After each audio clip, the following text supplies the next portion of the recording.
Parlons un peu des complications de l'otite moyenne aiguë. Tout d'abord, le traitement peut échouer, c'est-à-dire que les symptômes ne disparaissent pas après 48 à 72 heures de traitement. Dans ce genre de cas, on propose alors un antibiotique différent. Mais il faut aussi s'assurer que rien de plus grave n'est en train de se passer, par exemple une infection sérieuse qui nécessiterait un traitement plus lourd. Dans des cas compliqués, on peut être obligé même d'aller récolter le pus derrière le tympan, c'est-à-dire faire une tympanosynthèse pour faire la culture de ce pus et ainsi déterminer la bactérie responsable. Quelle est la bactérie responsable et surtout sa sensibilité aux antibiotiques. Parfois, l'otite se perfore aussi spontanément, ce qui soulage d'ailleurs la douleur.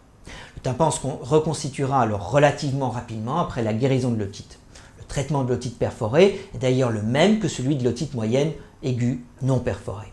Par ailleurs, des complications parfois graves, telles qu'une mastoïdite ou une méningite, peuvent survenir en association avec une otite moyenne. Enfin, même après guérison de l'otite, du liquide peut rester derrière le tympan pendant un certain temps. On estime par exemple que 20% des enfants ont encore du liquide derrière le tympan 2 mois après l'épisode d'otite. C'est ce qu'on appelle alors une otite séreuse ou séromuqueuse. Il ne s'agit pas d'une inflammation, il n'y a en effet ni douleur, ni rougeur, ni fièvre, mais la présence de liquide peut interférer avec une bonne ouïe, une bonne audition, et lorsque le liquide reste derrière les tympans pendant longtemps, le développement du langage chez le jeune enfant peut en être affecté.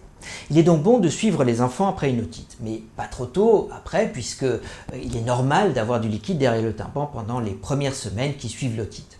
Lorsque le liquide persiste et qu'on craint un défaut d'audition et de langage, on peut alors considérer le drainage du liquide avec des tubes de tympanostomie qui sont alors insérés chirurgicalement.